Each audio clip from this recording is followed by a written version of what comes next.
नमस्कार दोस्तों, हमारी आज की कहानी का नाम है जहर। अरे भाभी, मैंने तो सोचा था कि अब की बार जब मैं आऊंगी तो आपको दोनों बहुओं से सेवा करवाते हुए पाऊंगी, परंतु यह क्या, यहाँ तो अब उल्टी गंगा बह रही हैं। दो दो बहुओं के होते हुए प्रतिमा ने अपनी भाभी कामिनी को कहा। कामिनी जी बस मुस्काई मगर कुछ बोली नहीं। दरअसल गर्मियों की छुट्टियों में हर बार की तरह ननद प्रतिमा अपनी भाभी के घर रहने आई थी, और अभी 6 माह पहले ही तो कामिनी भाभी के छोटे बेटे का भी ब्याह हो गया था। दोनों ननद भाभी गप्पे मार ही रही थी कि बड़ी बहू स्नेहा अपनी सास को पालक पकड़ा गई। मम्मी, ये बैठे बैठे थोड़ी सी पालक काट दो। बस इसी बात को देखकर प्रतिमा ने भाभी को फिर से ताना मार दिया। लो जी, अब सास 10 मिनट खाली भी नहीं बैठ सकती क्या? कामिनी जी कुछ नहीं बोली, बस चुपचाप पालक काटने लगीं। भाभी बुरा नहीं मानना, मैं कल से आई हूँ और देख रही हूँ। कहाँ तो बड़ी बहू के होते आपका पूरा रौब होता था, अब तो छोटी बहू प्राची के आने से तो घर में कुछ बदलाव आने लगा है। सब कुछ बदला बदला सा लग रहा है। आज सुबह तो भैया को मैंने दूध लाते हुए देखा, और आपके दोनों बेटे कैसे रात को मेज से बर्तन उठाने में अपनी बीवियों की मदद कर रहे थे। प्रतिमा कामिनी के कानों में फुसफुसाई। कामिनी जी ने ठंडी आह भरते हुए कहा, तुम तो जानती ही हो, स्नेहा तो शुरू से ही मेरे कहे में रही। जैसा मैंने कहा वैसा हुआ, परंतु प्राची आजकल की लड़की और ऊपर से कामकाजी भी। पता नहीं इसने आते ही बड़ी बहू स्नेहा को क्या घुट्टी पिलाई कि दोनों में इतने अच्छे संबंध बन गए कि मैं दरकिनार ही हो गई। अभी प्राची को तो तुम जानती ही हो कि कितनी हंसमुख है। शब्दों को तो ऐसे चाशनी में घोल कर बोलती है कि सामने वाला उसे ना कह ही नहीं पाता। बस मीठी बन बन कर उसने सारे घर की सोच ही पलट दी। हाँ भाभी, वो तो मैं देख ही रही हूँ। कहाँ भैया ने आज तक घर का काम नहीं किया था, और कहाँ आज सुबह मैंने उन्हें दूध लाने के लिए थैला उठाते हुए देखा, और आपने भी कुछ नहीं कहा। प्रतिमा बोली, अरे वो तो प्राची ने ही आकर घर में सबको टोकना शुरू कर दिया कि सबको अपने अपने हिस्से का थोड़ा थोड़ा काम करना चाहिए। अकेली स्नेहा भाभी और मम्मी जी कब तक करती रहेंगी? और पता नहीं उसकी बात में ऐसा क्या जादू था कि तेरे भैया भी अब हर रोज बाहर का काफ़ी काम कर देते हैं। पर चलो, मुझे भी थोड़ा सहारा तो हो गया है उनके इस तरीके से काम करने पर। और बच्चे भी आजकल रात को काम में मदद करवाने लग गए हैं। कामिनी जी बोली, भाभी ध्यान रखना, अभी तो सब बदलाव अच्छा लग रहा है, लेकिन इन दोनों बहुओं का प्यार देखकर तो लगता है कि कुछ दिनों में भैया और आपको एक कोने में कर देंगे और सारे घर पर इनका राज हो जाएगा। आपको दो बहुओं को रखने की अकल नहीं आई। अरे कभी भी दो बहुओं को इतनी दोस्ती अच्छी नहीं होती। बहुओं में दोस्ती होते ही सास तो दरकिनार कर ही दी जाती है। यदि आपको अपना राज स्थापित करना है तो दोनों बहुओं में इतना प्यार अच्छा नहीं है। कहते हुए प्रतिमा ने कामिनी जी के दिमाग में एक जहर घोल ही दिया।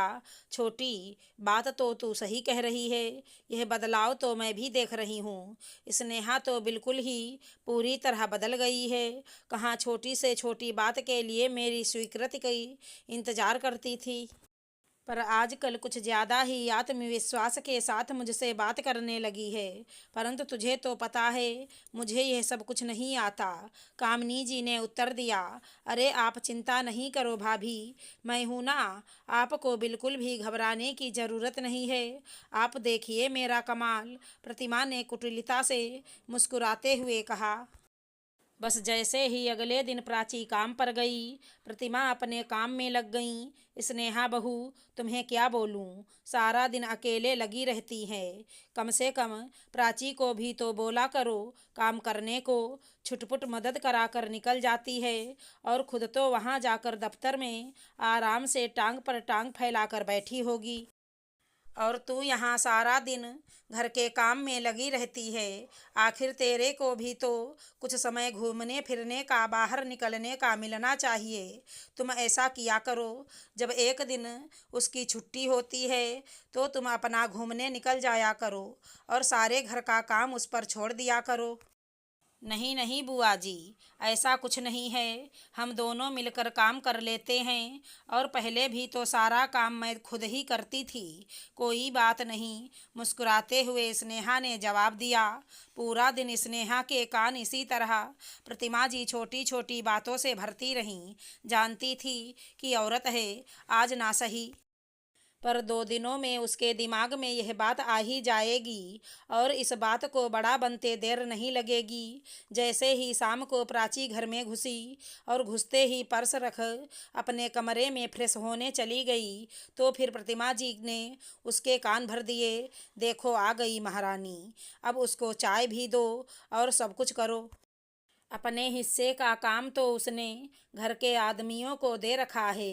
तुम्हें तो अभी तक समझ में नहीं आई। थोड़ी ही देर में जैसे ही कुछ बाजार का काम हुआ तो प्राची ने कार की चाबी उठाते हुए कहा, आइए बुआ जी, आपको बाहर की सैर करा लाएं और बाहर का कुछ सामान भी ले आते हैं। बस कार में मौका देखते ही प्रतिमा जी स्नेहा के खिलाफ शुरू हो गईं। सच बेटा, तू कितना काम करती है और स्नेहा तो बस घर का ही काम करती है, जिसमें तेरी सास और अब तो घर के आदमी भी मदद करवा देते हैं। बाहर और घर की दोहरी जिम्मेदारी में तू थक जाती होगी। आज स्नेहा भी मुझे बातों बातों में यह कह रही थी कि प्राची के तो मज़े हैं, खुद तो रोज़ बाहर घूमने चली जाती है और मुझे देखो सारा दिन रसोई में खटती रहती हूँ। प्राची चुपचाप बुआ जी की बात सुनती रही मगर उत्तर कुछ नहीं दिया। रात को खाने की मेज़ पर जैसे ही सबका खाना ख़त्म हुआ तो प्राची बोली, मैं आप सबसे एक बात करना चाहती हूँ। सब प्राची की ओर देखने लगे। प्रतिमा बुआ जी ने कामिनी जी के कान में धीमे से कहा, अब यह महारानी कौन सा नया तीर छोड़ने वाली हैं? मम्मी पापा, आप मेरी बातों का बुरा मत मानना। बुआ जी इस घर की बेटी हैं और यह उनका मायका है तो वह जितने दिन चाहें खुशी से रहें, परंतु हम देवरानी और जेठानी के रिश्तों में दरार डालने की कोशिश ना करें। प्राची के यह कहते ही प्रतिमा जी के चेहरे का रंग उड़ गया और उधर कामिनी जी भी समझ गईं कि क्या बात है। बुआ जी, हम देवरानी जेठानी कम और दोस्त ज़्यादा हैं। अधिकतर घरों में इस रिश्ते में दरार पाई जाती है और इसका कारण होती है आपस में विश्वास की कमी। हम दोनों को एक दूसरे पर विश्वास है, इसलिए जो कुछ आज आपने दीदी को कहा है या मुझे कहा, यह पर्याप्त था हमें यह जानने के लिए कि आप हम दोनों में दरार डलवाना चाहती हैं। पीछे का कारण तो मुझे नहीं पता, परंतु यह जान लीजिए कि फ़िलहाल इस जन्म में तो यह संभव नहीं है, क्योंकि हमारे रिश्ते में विश्वास और दोस्ती कूट कूट कर भरी हुई है। हो सकता है आपको इस घर के बदलाव अच्छे ना लगे हों, परंतु माँ आप ही देखिए ना कि पहले बाबूजी कुछ काम नहीं करते थे। सारा काम आपको और दीदी को करना पड़ता था, परंतु घर के मर्दों ने जब से काम में हाथ बटाना शुरू किया है तो हम औरतों को कितना अच्छा लगने लगा है और हम सब मिलकर एक साथ वक्त बिताते हैं। क्या माँ आपको यह बदलाव अच्छा नहीं लगता? और क्या आप चाहती हैं कि दोनों बहुएं आपस में लड़ती रहें? और क्या इससे हमारे घर की शांति बनी रहेगी? बल्कि मैं तो कहती हूँ कि आप भी हमारी टीम में शामिल हो जाइए और देखिएगा, हम तीनों औरतें मिलकर रहेंगे तो यह घर हर समय खुशियों से गूंजता रहेगा। छोटी सी जिंदगी है, हर समय भागती दौड़ती इस जिंदगी में हमें छोटी छोटी बातों पर लड़ना क्यों है? क्यों ना हम अपने नज़रिए को बड़ा करके ज़िंदगी को खूबसूरत बना दें। प्राची की सीधी और सटीक बात सबके दिलों में उतर गई थी। आज फिर से प्राची ने साबित कर दिया था कि वो आधुनिक और कामकाजी तो है, परंतु एक संस्कारी लड़की है जो रिश्तों को समेटना और सहेजना जानती है। कामिनी जी ने आगे होकर प्राची को गले से लगा लिया। बिल्कुल ठीक कह रही हो बेटी। हम हमेशा अपने रिश्ते में विश्वास की डोर को मजबूत करेंगे ताकि कोई भी हमारे इस रिश्ते में सेंध लगाने की कोशिश ना करे। मुझसे भी जाने अनजाने में बहुत सी गलती हुई हैं, उसके लिए मैं तुम दोनों से माफ़ी मांगती हूँ।